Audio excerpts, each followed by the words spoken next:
Hey makeup friends, it is that time of the week again where we take a look at what is new to the beauty world.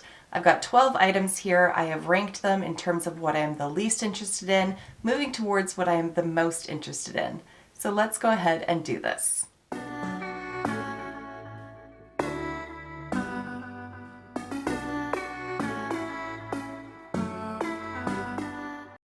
Before we jump into the video, as always, I want to welcome you back to my channel, or if you are new here, then hello and welcome. My name is Kara, and on my channel, we like to mix beauty, brains, and the occasional F-bomb. The makeup that I'm wearing today on my eyes is from Kaleidos and Angelica Nyqvist. This is the Club Nebula palette, and on my lips is another collab, this one between Jen Love and Ofra, and this is the shade Refine. Now, as I said at the beginning of the video, I have narrowed it down to 12 items. I just find that that's a good sweet spot. It gives us enough to talk about without being super overwhelming. But frankly, this week there haven't been an awful lot of items announced. Regardless, let's get into it, starting with the item that I am the least bit interested in, and that is going to come to us from Kris Jenner. Now, I have never made it a secret on my channel that I really don't give a shit about the Kardashian-Jenner family. I don't think any of them are good role models. I don't think any of them are particularly good people. I do not care about any of them. I think they are wildly vapid people, and I don't really see what they bring to the world, to be honest. Now, that may sound a little harsh, but I make no apologies for it. They are not my cup of tea. If they're yours, that's perfectly fine. However, for me, I just don't give two shits. And that is going to hold true as well for Kris Jenner's new line. So she is going to be coming out with Kris Jenner Beauty, Kris Jenner Skin, or potentially Kris Jenner Skincare. Now, I have to reference this and give you a little bit of context. This is coming from a post on Trendmood, and it's basically that there have been trademarks filed by Kris Jenner in those names. So there hasn't been a specific announcement saying that this brand is coming or giving any sort of indication as to what the items might look like. It's just that she's gone ahead and trademarked those names, which highly suggests that they are coming, or at least she's just securing those names so that nobody else can come along and steal them. I don't care either way, because let me tell you, I'm not going to be buying it. I just don't care. It's not anything that I'm going to be looking for. It's nothing that I'm excited about or intrigued about. I just cannot overstate how much I don't care. Speaking of shit I don't care about, Beauty Blender. I don't know why I dislike them as much as I do. I truly don't. It's probably unfair, but it does not sit well with me that it's a $26 piece of sponge. I just think that that's exorbitantly expensive for what it is. I don't think that they perform any better than any other makeup sponge that's out there, and I just think it's a colossal waste of money. However, if you choose to spend your money on Beauty Blender, that is 100% your prerogative, has no impact on my life, and I don't really care. But for me, I'm just not interested. I'm not down for it. And the fact that they just like pop out new colors every month or two, I'm not buying into that. I do not need an entire rainbow or an entire spectrum of Beauty Blender sponges because frankly, once I use them, they all look the shade of my foundation. But this one here is going to be the Dream Swirl Beauty Blender, which is now available for $20 US, or translated to Canadian is $26. It doesn't do anything different than any other beauty blender. It's just a different color. It's a limited edition two-toned orange and white swirl. So if you really like dreamsicles, I guess this might be up your alley. Me, frankly, I can't think of any worse dessert than dreamsicle anything, so even from that perspective, it doesn't get me. Wow, I'm super negative. But I'm going to leave that negativity with those first two items because from here on out, nothing really chaps my ass quite the same way as those first two. So next up is from Suva Beauty, and I really have no strong negative thoughts about this at all. In fact, I think it's a really good idea if you would get use out of it. I know personally that I would not get use out of it, so it's not anything that really intrigues me, but regardless, this is going to be a new palette from them. This is the UV Primaries palette, and it's a collection of their water-activated cake liners. I have a number of those liners, and I think they work really, really well. Bear in mind, they're water activated, which means they are not waterproof. So if you have particularly runny eyes, or if you anticipate doing a lot of sweating, crying, or standing in the rain, may be best to avoid these products on that particular day. But this is going to come with the primary colors and includes white and black, which I think is a really smart move because then you can intensify and deepen things as you see fit or lighten them up as the case may be. So this is going to have 3 different launch dates. So on February 26th, so by the time you're seeing this video, it's going to be available on the Suva Beauty website and it's going to retail for $30 US. On March 1st, it will be available at Beauty Bay. March 9th, it will be on the Morphe website and in Morphe stores on March 23rd. So I guess 4 launch dates, not 3. I did not realize that Suva was sold through Morphe. Maybe that's a new thing. Regardless, Morphe, Beauty Bay, or the Suva Beauty website themselves. And again, $30 for this palette.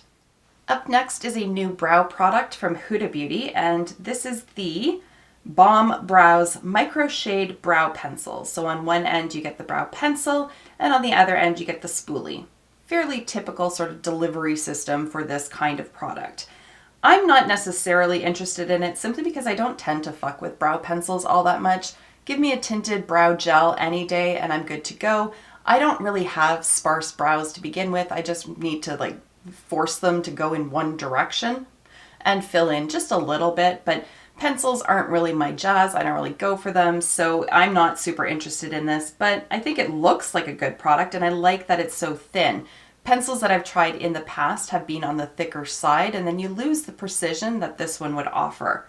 It's going to retail for $17 US. It's going to come in, it looks like 8 different shades ranging from warm blonde all the way to soft black. It claims to be vegan, waterproof, transfer proof, and that it provides a 24-hour wear time. This product is available now on the Huda Beauty website or at Sephora. All right, now we have a new palette from Trixie Cosmetics. This is the Daytime Realness collection, so there's more than one product.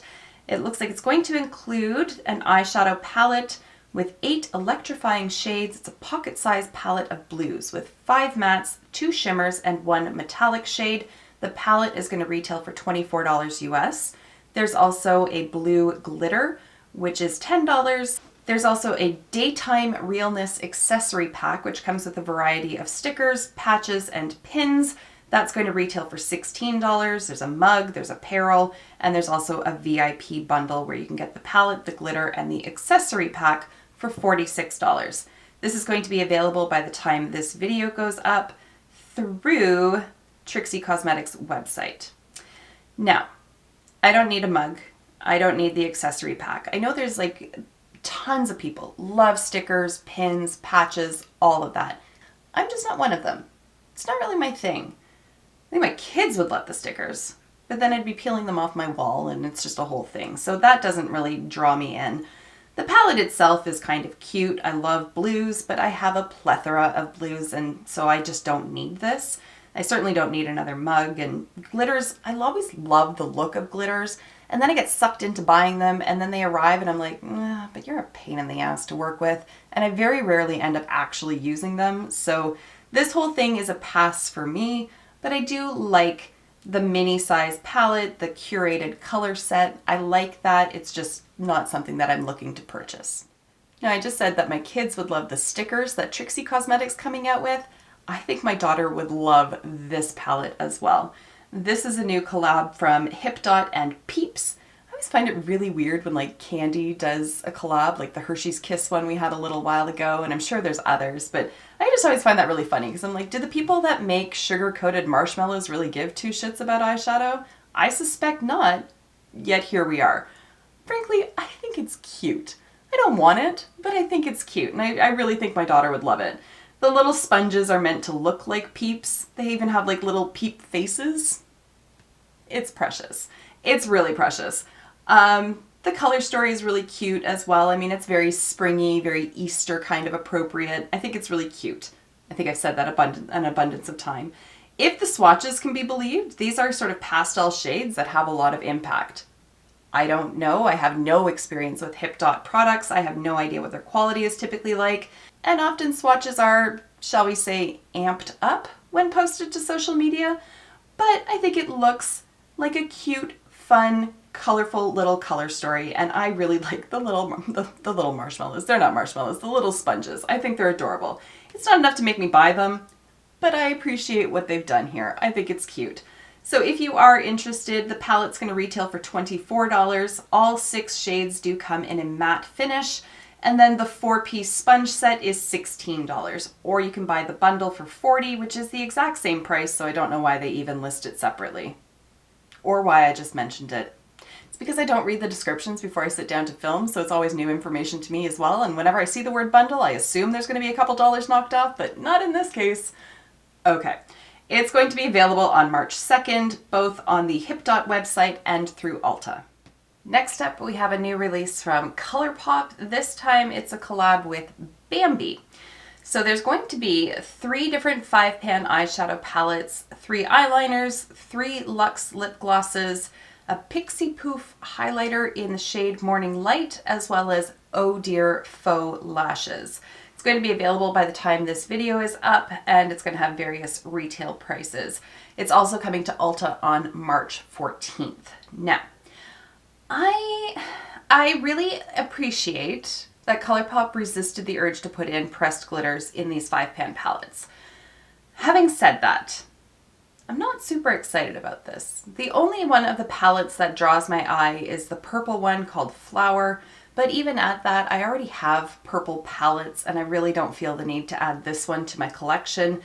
The other 2 are just kind of ho-hum, particularly the one on the bottom, Thumper. It just looks lackluster, I guess would be the best word that I can come up with. Like, it just looks bland. I don't know, like, when I think Bambi, I mean, it's Disney animation from like the 40s, the 50s, I don't even know when it was, but it was all like full color, Technicolor, bright shades, set in the forest, you know, like sunlight, flowers, grass, like punchy, vibrant, fun colors. And these are not. They're just dull. And I think Colourpop in this particular collection has just done the bare minimum. And I don't feel like it's a true reflection of the movie. I don't think there's any like real sense of inspiration from it. I don't know. It just kind of leaves me wanting more. The gloss packaging, while the shades are pretty, again, like the outer packaging is better than what's on the inside. You know what I mean? Like the actual unit cartons have Flower on them and Bambi, and they make more sense than what the actual gloss packaging is. Like, it's just, I don't know. I like the idea of a curated set of items. I like theming, all of that kind of thing in a collection, but this one just doesn't make an awful lot of sense to me, and I really feel like it's just a selection of items with Bambi, like with the name attached to it. Does that make sense? I don't know. Again, I made this point a couple of these videos ago with the KKW pictures where they had like the palettes but surrounded by all these beautiful flowers, but once you take the flowers and the prop setting, like the setting props away, it was just like 2 boring ass palettes. That's what's happening here. The initial picture with all the flowers in the background, it makes you think of spring and fun and bright and all that, and then you just look at the palettes and you're like, oh, yeah, okay, that's boring. So while I don't like dislike it, I know I'm not going to be buying these. So there's that. Now, a palette that I am interested in is coming from a brand called Necromancy Cosmetica, which is a brand that I'm not familiar with, but this palette is gorgeous. I love the artwork on it. I think the packaging of it is absolutely beautiful. I love the color story that's going on in there. I really like rich, deep, matte shades to go with some of these more metallic shades, although it looks like there may only be one metallic shade, but of the colors that are in this palette, I think that's the best option for having the metallic shade. The artwork on it, I'm curious to see how it actually unfolds, because it looks like it is like a bit of an accordion, so it kind of like folds down onto itself. So I'm curious about that in terms of just like the practicality of it and how easy it is to store, like if it's super fat or just what, I don't know. But at any rate, I think it looks really pretty. I don't have a price on it, so I'm not sure how much it's going to retail for, but it's definitely one that I have my eye on. KVD Vegan Beauty is coming out with a new foundation. This is the Good Apple Skin Perfecting Foundation Balm. It offers full coverage for normal to dry skin, has a fresh matte finish. I don't know what fresh matte means, but that's what the descriptor they're using. It's infused with apple extract to help nourish skin. It claims long wear, non-cakey, non-comedogenic, and the packaging sounds really cool as well in that it's fully recyclable, there's no mirror, no magnets, and no metal. It's going to retail for $38 US and it's going to be available in 40 shades. It is vegan and cruelty-free and is hitting Sephora, Ulta, and the KVD website on March 12th. So, I'm very curious about this. But I'm a little concerned about full coverage matte finish. That combo tends not to work out all that well on my skin. I don't know what a fresh matte finish is. I wish brands would not be like creative when they're describing the finish of their products because frankly, I don't know the difference between matte, soft matte, fresh matte, and semi-matte versus demi-matte. I don't know what the difference is. So I don't know. We will see. I might pick it up just to try it out. Maybe. I don't know. I'm curious about it. The fact that it says like full coverage fresh matte specifically for normal to dry makes me think that maybe it's going to be more forgiving than a lot of the matte full coverage foundations I've tried in the past. I'm also just curious about this idea of a foundation balm. I'm very curious about it. I'm curious about the fact that it's a balm and yet it claims full coverage. Because those two things in my mind don't really go hand in hand, but who knows? I've never tried a foundation balm before. I'm curious about it. I'm curious to see how it would look on the skin, how it would feel, how it blends out, all of that kind of thing. I think the packaging looks dope as fuck. Like, I think it's really cool. I love that it's fully recyclable, all of that good stuff as well. I am definitely curious about this. Now, this next product has actually made its way into my Sephora cart and back out of it a couple of times. If I didn't have a beauty budget, I totally would have bought it at this point, but I'm trying very hard this month to be very good about it. Editing me. Budget be damned. I totally ordered it. So this is the Upswing Extreme Longwear Liquid Eyeliner from Bite Beauty. It's clean, vegan, cruelty-free, and gluten-free. It says that it is ultra pigmented and has a jet black color. It's fade and smudge resistant and has extreme long wear. It retails for $25 US and it is currently available on the Bite Beauty website as well as the Sephora website. I'm so curious about this one. I'm so curious about it. I adore the ABH liquid liner. That is my absolute favorite liquid liner. It's pretty much dead at this point. It does need to be replaced. I was looking at replacing it with this one, but I also really wanted to try this one here, which is from Lily Lashes. And this is a hybrid. It's the Power Liner. It's an adhesive eyeliner. So not only is it a black liquid liner, but it's also a lash adhesive. I actually have it on right now. So I decided I'd pick this one up instead of the Bite Beauty because it has like this dual purpose just to see how it goes. Spoiler, it goes very well. It applies really nicely, totally opaque, dries quickly, lashes stick all day. I wore them all day at work yesterday. There was no smudging, there was no flaking. Really liking this one. That's just a bit of bonus information for you. However, I still have my eye on this one. Okay, we are down to the last two items, and the one I want to talk about first is a new upcoming brand that I am very interested in, and this one is coming from Hindash. Now I have to be completely upfront and say that I'm not super familiar with Hindash or his work, but I do know that he was an artist before he moved into makeup artistry. And I really think that artists bring something different to the table because they have this more well-rounded, fundamental understanding of color theory, undertones, shading, lighting, all of that. So I'm very curious to see, first of all, what products he includes in his launch, but also what shades and tones are going to be available. Right now, there's no information aside from the fact that the brand is coming in March. As you can see from the picture, there's no products shown, but there is makeup application shown. So perhaps we're going to be getting some eyeshadow palettes, maybe some lip products. I'm hoping for some base products as well. But also, can we just take one moment of appreciation for how stunningly beautiful all three of those models are? They're beautiful. Also, Hindash, kind of hot, not gonna lie. Moving on from there, I'm very curious to see what it is that he's going to be releasing, and I'm also very curious to see as to where it's going to be sold, if it's going to be just directly from a website for him or if he's going to be coming to other retailers. There's no information on that at this point, so I'm curious to see all of it. And then once I do, we'll see if I buy any. I was very excited when Makeup by Mario released his products as well, and then he released the products and I was like, oh, they were very much designed for a makeup artist. So I'm going to be interested to see what kind of balance Hindash strikes with his line, whether or not it's going to be geared more towards makeup artistry or if it's going to be more generalized. I'll be curious either way, but definitely going to have my eye on that in the next month. So then that brings us to the item that I am the most excited about, which granted is not going to be available on the market for several months at this point, but it's going to be the new palette from Adept Cosmetics. This one is going to be called some word that I don't know how to pronounce. Kodan, perhaps? I'm not sure how to pronounce it or what it means. Regardless, we've got a sneak peek of 3 of the shadows, and my God, bury me in that pink. It is gorgeous. And also, when I look at what the shade names are going to be, I see a lot of ACI finishes, and those are my favorite finish from them.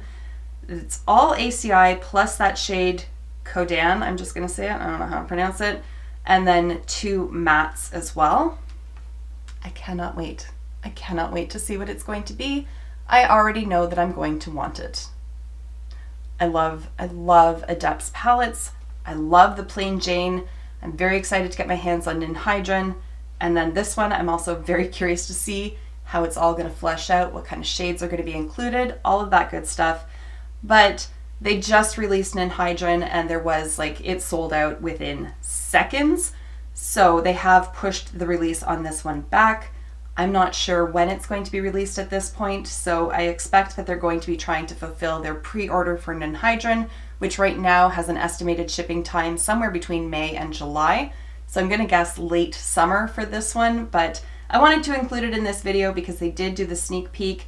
That pink lives in my brain rent-free. It's gorgeous. I cannot wait for this one. So that's why I wanted to include it now, and I will likely include it again later on when we have a full picture of what exactly it's going to look like.